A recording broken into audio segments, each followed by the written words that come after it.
What is up, you guys? It is your boy Phoenix Brenton here, and welcome to today's video. In today's video, we are going to be doing my Kowakujo review video. And I'm gonna be honest, this map is it's very interesting because it's like I don't know. I guess the best way to describe it is we're going to be talking about it in this video. Before we get today's video, like and subscribe. We are on the road to getting to 700 subscribers. But anyways, enough said. Let's get into the video. And I want to start off with this. My recording of this, of trying to complete the Easter egg, took, according to live stream timing, 8 hours and 40 minutes. Which that is over a third of a day. And I don't know if it's the most. I don't assume it is because, well, I think Ashes I did a little bit longer than that, and that's not even including probably all the time I've ever done it. But this Easter egg was very interesting. It's like you really have to know the Easter egg in order to actually do it correctly. Otherwise, you're gonna have a real fun time with it. And this isn't an Easter egg where it's like, oh, you could probably do it less than an hour if you're a really good speedrunner. It's kind of hard. I don't imagine this map having a speed run under like 40 minutes. It isn't crazy like that.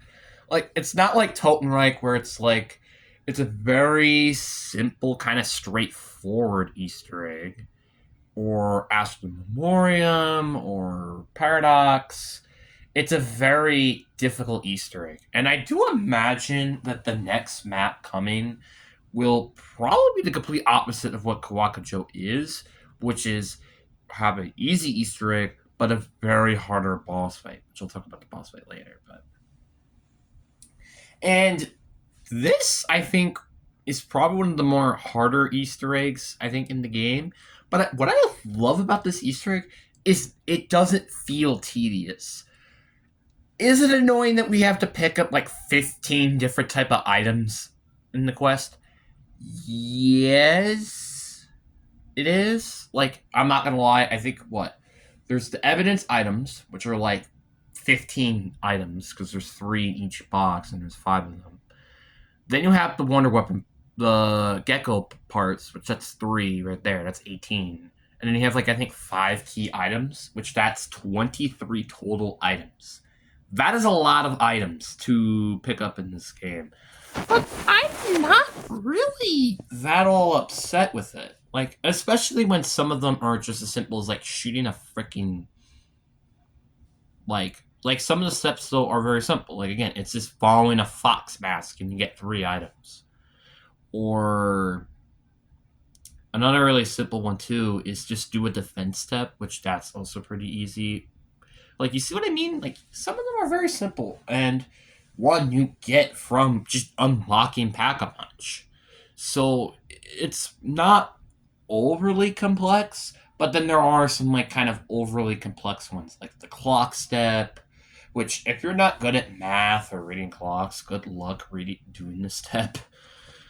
And you like there's so many really cool steps to it, and I really like the design of the quest. Now, this is not a great casual Easter egg. I will admit, this is probably, I think by far in Beta 7, probably the most hardcore one. But I'm not saying this Easter egg is bad. Like I said, I just don't think it's good for casual fans. Like, I can see a reality where there are going to be people that don't like this map. Because, one, the Easter egg is extremely hard. 2, they might not like the Japanese culture, which that means also they don't like the Wonder Weapons design. And also, people might not enjoy the boss fight because of how kind of short and quick it is. Which I'll talk about that a little bit later. But this egg is really, really fun, in my personal opinion. And I really am excited to honestly replay this again when I go to completed every single Modern Zombies map. Which, by the way, I'm gonna let you guys know this ahead of time because I'm recording this on Thursday, and I'm recording this on Wednesday. When it comes out, it's Thursday. So tomorrow, when you're watching this video, when this video comes out, it's Thursday. Tomorrow, there will be a double upload. So I will be uploading a Friday one. I will be uploading Liberty Falls video, and I will live stream the Terminus one as well, just to give you a quick debrief of what's expected to come, just to let you guys know on this, because some people might be a little bit confused. So there you go, just clarifying it just a little bit more for you guys. And again, I'm really looking forward to this upcoming of maps like Terminus and Citadel is the one I'm very interested in the most, and see how that Easter egg kind of shapes up after something like Kowakujo and Ashes, them being more overly complex of anything. So I'm very curious to see how my reaction is going to be with Citadels. And I'm also going to be interested in how like the tombs are going to hold up, and how Shattered Veil is going to hold up, Reckoning, etc., etc. So I will probably do need to look up guides for those, especially for some of the BO7 maps, because I don't really like BO6. I think I've completed all Easter eggs about a couple of times. I can't say I've done that with BO7. Like Ashes, I've only completed one. Actually, no, I've completed twice, I think. And I think Ashes might be something they might do directed, because I just don't want to do it standard. I just can't. I can't. I don't feel like I want to do it standard, because I'm going to be looking up so many steps. It's so absurd. So I might be doing that, because there's so many steps in there. It's actually absurd. And there's so many steps that I would just be incredibly infuriated of doing. Again, we might have to wait and see. But yeah, that's kind of just like a heads up. But back to where I was saying, I do think the Easter egg is probably going to be one of the more controversial ones, because it's kind of going to depend on if you're a hardcore fan or not. If you're a hardcore fan, you're going to probably love this Easter egg. If you're not, and you're kind of like a casual who likes chillax zombies, kind of like Paradox Junction or Liberty Falls or something, you're not going to like this map. So it's a very divisive map. It's not like, this is the complete opposite of what Paradox Junction is, in my personal opinion, and I think that's what it is. And now I really want to talk about is the Wonder Weapon. This is a big thing I want to talk about, because this Wonder Weapon is not new. Let me just make this perfectly clear. Like, I know it's weird. People are like, wait, what? What are you talking about? We haven't seen a cat Wonder Weapon before. Yeah, but we have seen animal Wonder Weapons before. For example, 9 had the Scorpion. On GK, there was a Specialist Dragon. You kind of see what I mean? We've had like a cat Wonder Weapon before. It's just, this is a little bit more different, because we haven't had it in Modern Zombies. Now, obviously, I feel like this is the first one that really perfectly connects with the culture of the map. Unlike GK, like in 9, I don't really would say it perfectly connected in the culture, but that's just me. And I'm a little disappointed, because when we were hearing like this new Wonder Woman, we were like, whoa, that's gonna be so cool. Then it just turned out to be like, I mean, don't prove me wrong. The Wonder Weapon is great, right? I still think it's probably the second best Wonder Weapon in this game, besides the Necrofugic Gauntlet. And I am really looking forward to it.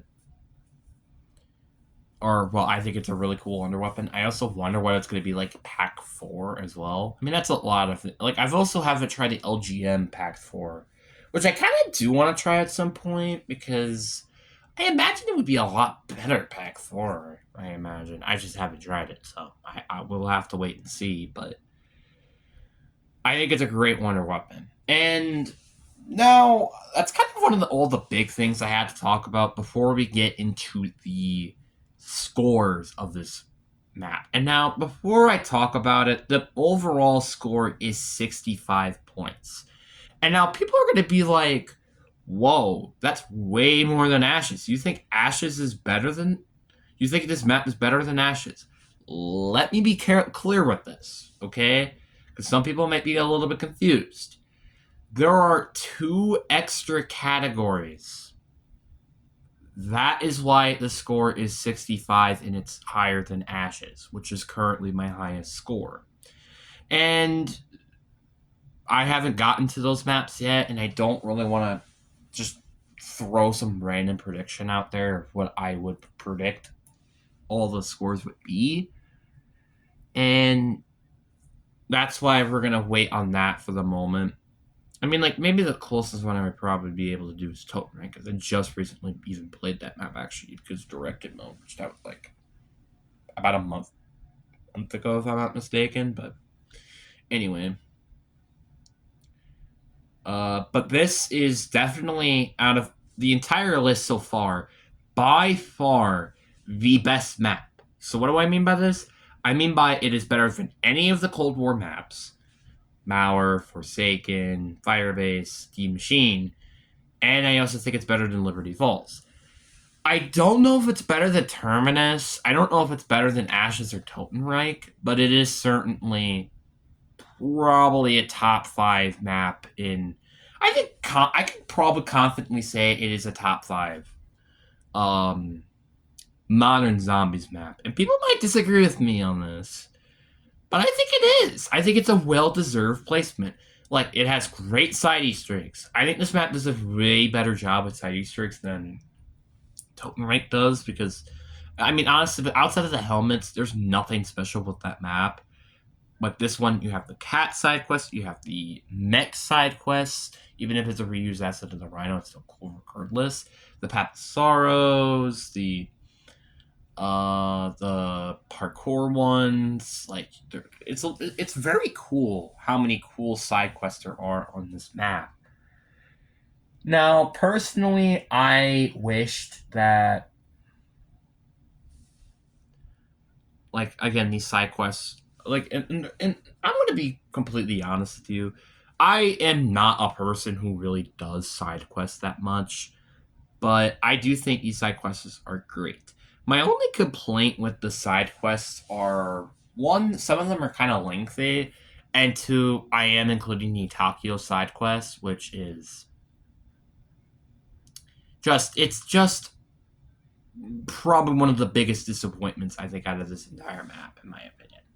That is definitely by far one of the biggest disappointments, which I guess you could also put to the story aspect, too.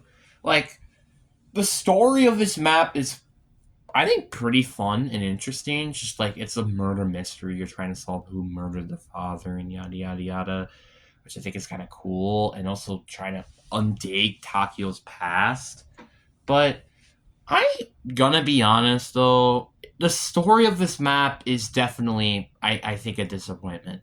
Like, they're really hyping up this map in in the story aspect,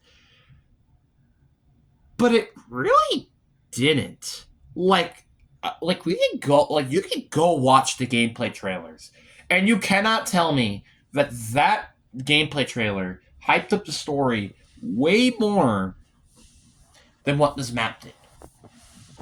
You cannot say it wasn't.